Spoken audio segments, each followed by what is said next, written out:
Hello student, welcome back to my channel learn with Parul. Hopefully आप सब अच्छे होंगे। मैंने लास्ट टाइम एक नया सब्जेक्ट स्टार्ट किया था जो कि था प्रोग्रामिंग इन सी। उसकी मैं 2 वीडियोस ऑलरेडी अपलोड कर चुकी हूँ जिसमें मैंने बेसिक सी होती क्या है, उसकी कैरेक्टरिस्टिक्स क्या होती है, उसके बारे में बताया था। ठीक है, आज हम पढ़ने वाले हैं टोकन्स के बारे में। ठीक है, ये वीडियोस मैं छोटी छोटी बना रही हूँ क्योंकि फर्स्ट ईयर के बच्चों के लिए भी ये वीडियो होती है। ठीक है, तो आपको अच्छे से समझ में आ जाएगा क्योंकि सारी लैंग्वेजेस सी लैंग्वेजेस के ऊपर ही बेस है। ठीक है, अगर आपको सी लैंग्वेजेस के कंसेप्ट अच्छे से समझ में आ गए तो आपको बाकी सारी लैंग्वेजेस भी इजीली समझ में आ जाएंगी। ठीक है, चलो देखते हैं टोकन्स क्या होते हैं। टोकन्स क्या होते हैं? किसी भी प्रोग्राम की सबसे स्मॉलेस्ट इंडिविजुअल यूनिट को हम क्या कहते हैं? टोकन्स कहते हैं। सबसे स्मॉलेस्ट इंडिविजुअल यूनिट किसकी? प्रोग्राम की, उसको हम क्या कहते हैं? टोकन्स कहते हैं। ठीक है, टोकन्स आपके 6 टाइप्स के होते हैं। Keywords, constants, identifiers, string operators और स्पेशल सिंबल्स। ठीक है, ये सारे क्या कहलाते हैं? आपके टोकन्स कहलाते हैं।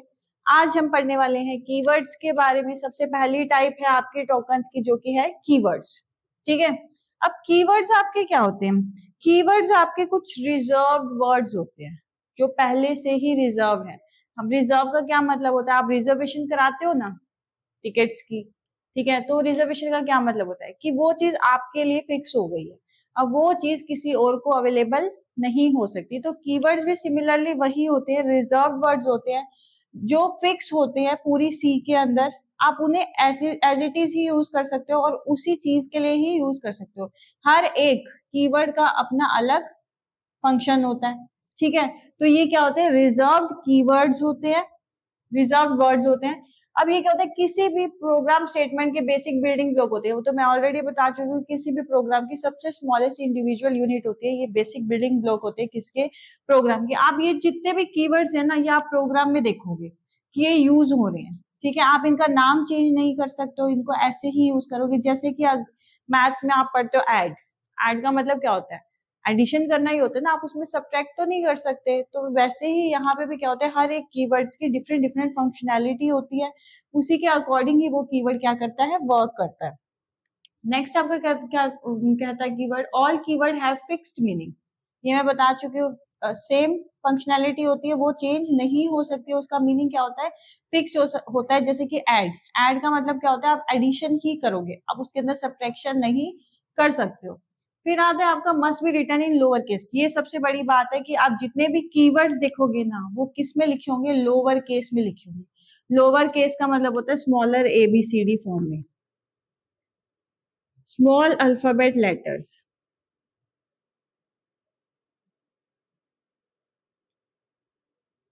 ठीक है, A to Z जो स्मॉल लिखे जाते हैं लोअर केस, वो होता है आपका कीवर्ड। जो होते हैं सारे के सारे आपके लोअर केस में लिखे जाते हैं। ठीक है, और कीवर्ड्स होते कितने हैं सी के अंदर? 32 कीवर्ड्स होते हैं। ठीक है, अब 32 कीवर्ड्स कौन कौन से होते हैं? सबसे पहले आते हैं ऑटो। ये आपकी कुछ स्टोरेज क्लासेस होती है। ये आगे डीप में बहुत है, आपका सी बहुत वास्ट है। आप धीरे धीरे पढ़ते जाओगे तो आपको चीजें समझ में आती जाएगी कि कंडीशनल कौन सी स्टेटमेंट्स होती हैं, क्लासेस कौन सी होती है, स्टोरेज क्लासेस कौन सी होती है, लूपिंग क्या होती है।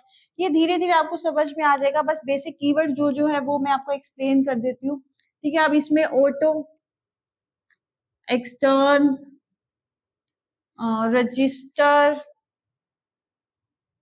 ये स्टैटिक, ये आपकी क्या होती है? सारी की सारी स्टोरेज क्लासेस होती है। ठीक है, इनको हम ऐसे ही यूज कर सकते हैं।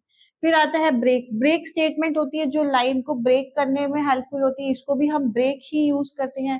केस होते हैं हमारे केसेस बनाने के लिए। जैसे हम केस बनाते हैं ना, A greater than B greater than C greater than A। ये हमने ग्रेटेस्ट ऑफ अगर 2 नंबर्स या 3 नंबर्स निकालना है तो आप केसेस बनाओगे ना, तो आप केस यूज करोगे, केस 1 या केस 2, जैसे भी आप यूज करोगे इसे। तो केस आपका क्या होता है? For the cases. अगर आपको मल्टीपल केसेस बनाने अपने प्रोग्राम के अंदर तो आप केस कीवर्ड यूज करोगे। करेक्टर, करेक्टर के लिए यूज होता है। कांस्टेंट के लिए यूज होता है। कंटिन्यू का मतलब होता है कि लाइन आगे कंटिन्यू रहे। ये ब्रेक तो लाइन को खत्म कर देता है, कंटिन्यू करता है, लाइन को आगे कंटिन्यू रखता है। डिफॉल्ट वैल्यू के लिए डिफॉल्ट कीवर्ड यूज करोगे।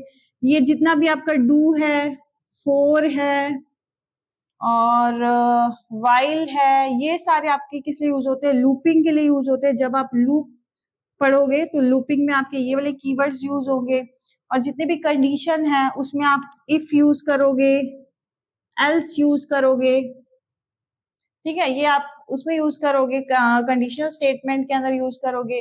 और जो आपके डेटा टाइप होते हैं, मतलब integer value, float value, decimal value, वो भी आपके कीवर्ड्स होते हैं। देखो, इंटीजर वैल्यू न्यूमेरिक वैल्यू के लिए होता है, फ्लोट आपका डेसिमल वैल्यू के लिए होता है, डेसिमल वैल्यू को ज्यादा डेसिमल देने के लिए आप डबल यूज करते हो, ठीक है, शॉर्ट यूज होता है आपका, लॉन्ग यूज होता है, ये सारे आपके क्या होते हैं, डेटा टाइप के लिए आप यूज करते हो, ठीक है।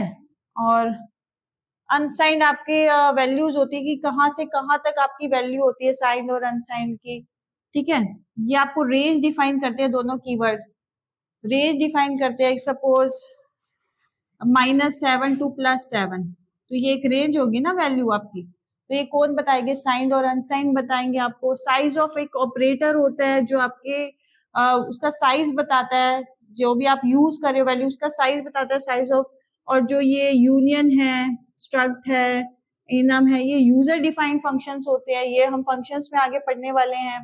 गो टू मतलब होता है जंप कर जाना, किसी एक स्टेटमेंट से आपको कहीं दूसरी स्टेटमेंट में अगर जंप करना है, सपोज आप स्टेटमेंट नंबर 1 पे हो और आपको 5th स्टेटमेंट पे जंप करना है, तो आप कौन सा कीवर्ड यूज करोगे, गो टू कीवर्ड यूज करोगे, ठीक है। स्विच भी केसेस होते हैं, मतलब स्विच ऑलवेज आपका केस जो है वो स्विच के साथ ही यूज होगा, ठीक है।